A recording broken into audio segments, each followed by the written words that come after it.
Hello दोस्तों, आज हम हंसते हुए मेरा अकेलापन का मोस्ट इम्पोर्टेंट क्वेश्चन करने वाले हैं जिसके एग्ज़ाम में आने की पूरी संभावना है। तो फर्स्ट क्वेश्चन है, रचना और दस्तावेज में क्या फ़र्क है? लेखक दस्तावेज को रचना के लिए कैसे ज़रूरी बताता है? तो उत्तर होगा, लेखक पहले लेखन सामग्री एकत्रित कर जो लिखता है वह दस्तावेज है, यानी डॉक्यूमेंट है। इस दस्तावेज से जो मूल्यवान बात निकल कर कहीं लिखी जाती है वह रचना है। रचना आग पर पककर तैयार हुई मीठी खीर है। दस्तावेज रचना के लिए ज़रूरी है, वह कच्चा माल है, आगे चलकर इसी से उत्कृष्ट रचना बनती है। डायरी का लिखा जाना क्यों मुश्किल है? डायरी लेखन एक आसान काम है, लेकिन उसमें सत्य की अभिव्यक्ति करना यानी सच्चाई को बताना ये कठिन कार्य है। व्यक्ति अपने बारे में, परिवार और समाज के बारे में यथार्थ अभिव्यक्त नहीं करना चाहता। यथार्थ यानी सच्चाई, वास्तविकता। अपने बारे में, परिवार के बारे में, समाज के बारे में सच्चाई कोई नहीं बताना चाहता। तभी डायरी लेखन कठिन हो जाता है। डायरी लेखन इसलिए कठिन हो जाता है क्योंकि डायरी लेखन सच्चाई मांगती है और लोग झूठ बोलते हैं। डायरी लेखक संभव है अपनी आलोचना से बचना चाहता हो, यानी उसकी किसी प्रकार से आलोचना न की जाए। ऐसी स्थिति में तो डायरी झूठ का पुलिंदा बनकर रह जाएगी। डायरी क्या है? तो डायरी लेखन भी साहित्य लेखन का एक प्रकार है।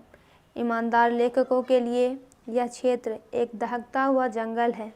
डायरी लेखन एक तटस्थ घोंसला नहीं है, यह डायरी लेखकों के कर्म का साक्षी होता है। यह लेखकों के संघर्ष का प्रवक्ता है। जो लेखक अपने जीवन में जितना संघर्ष करते हैं, आगे बढ़ने के लिए उन्हें जितने कष्ट सहने पड़ते हैं, वो डायरी में इन सब बातों को लिखते हैं। डायरियाँ प्रतिभाशाली, संवेदनशील कवि आलोचक के आत्मनिर्माण का प्रामाणिक अंतरंग साक्ष्य है।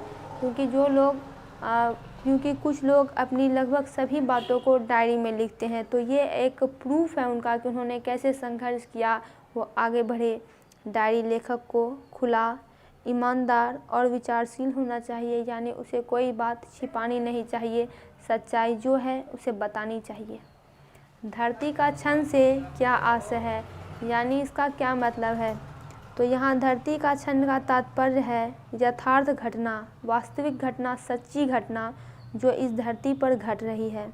नए नए अनुभव इस धरती पर मनुष्य को होते रहते हैं। इन अनुभवों को पकड़कर तथा इन धरती के क्षणों को पकड़कर रचनाकार अपनी रचना को समृद्ध करता है। यानी रोज़ नई नई घटनाएं घटती हैं, कहीं ना कहीं समाज में, विश्व में कहीं ना कहीं कुछ चल रहा है। उन्हीं से अनुभव लेते हुए लेखक अपनी रचना को लिखते हैं। अगर आप लिटरेचर प्रेमी होंगे तो आपको पता चलेगा कि आप बहुत सारी कहानियाँ पढ़ेंगे जो कि प्रथम विश्व युद्ध से रिलेटेड हैं। बहुत सारे लेखक उस समय हुए थे, प्रथम विश्व युद्ध को उन्होंने गौर से देखा और उस पर आपको हज़ारों कहानियाँ मिलेंगी। उसी तरह से सुनामी आई तो उस पर भी आपको अपने चैप्टर्स में बहुत तरह की कहानियाँ मिलेंगी, क्योंकि धरती पर रोज़ कुछ ना कुछ हो रहे हैं। लेखक इन सब की जानकारी रखते हैं। लेखक के अनुसार सुरक्षा कहाँ हो सकती है, यानी सेफ्टी कहाँ है? वह डायरी को किस रूप में देखना चाहता है और डायरी को वह कैसे मानता है? सुरक्षा डायरी में भी नहीं है, वहाँ सिर्फ पलायन है, यानी लोग प्लानिंग कर सकते हैं, भाग सकते हैं, बच सकते हैं। सुरक्षा कहीं हो सकती है, पर बाहर सूरज की रोशनी में सुरक्षा हो सकती है, तो सूरज की रोशनी में, यानी बाहर, अंधेरे में नहीं।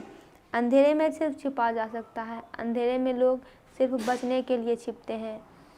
एक एक पल की धुकधुकी के साथ, यानी घुट घुट कर, दम घुट घुट कर वो अंधेरे में जीते हैं।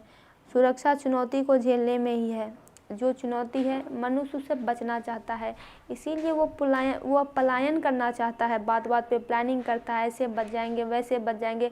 लेकिन बात नहीं, जब चुनौती सामने आ जाती है तब होशियारी इसी में है कि उसे चुनौती को झेलना चाहिए, आगे बढ़ना चाहिए, उससे लड़ना चाहिए।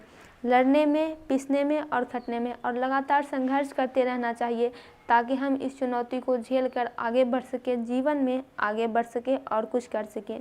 बचाने में नहीं, अपने को सेने में नहीं। खुद को बचाने में सुरक्षा नहीं हो सकती। सुरक्षा तो घर के बाहर हो सकती है, काम करने में, खटने में और पिसने में। रचे हुए यथार्थ और भोगे हुए यथार्थ में क्या संबंध है? रचा हुआ यथार्थ भोगे हुए यथार्थ से अलग होता है। भोगा हुआ यथार्थ एक दिया हुआ यथार्थ है। जो व्यक्ति भोग रहा है वो उसे यह यथार्थ, यह सच्चाई, यह वास्तविकता दिया गया है। हर आदमी अपना अपना यथार्थ रचता है। हर व्यक्ति की कोई न कोई सच्चाई होती है जिसे वो रचता है जब वो जीवन में आता है, और उसे रचे हुए यथार्थ का एक हिस्सा दूसरों को दे देता है, और जो उसका रचा हुआ यथार्थ होता है वह दूसरों को दे देता है। हर एक का भोगा हुआ यथार्थ दूसरों के लिए दिए हुए हिस्से के यथार्थ का एक सामूहिक नाम है। तो दोस्तों, हंसते हुए मेरा अकेलापन का पूरा वेरी इंपॉर्टेंट क्वेश्चन कंप्लीट हुआ।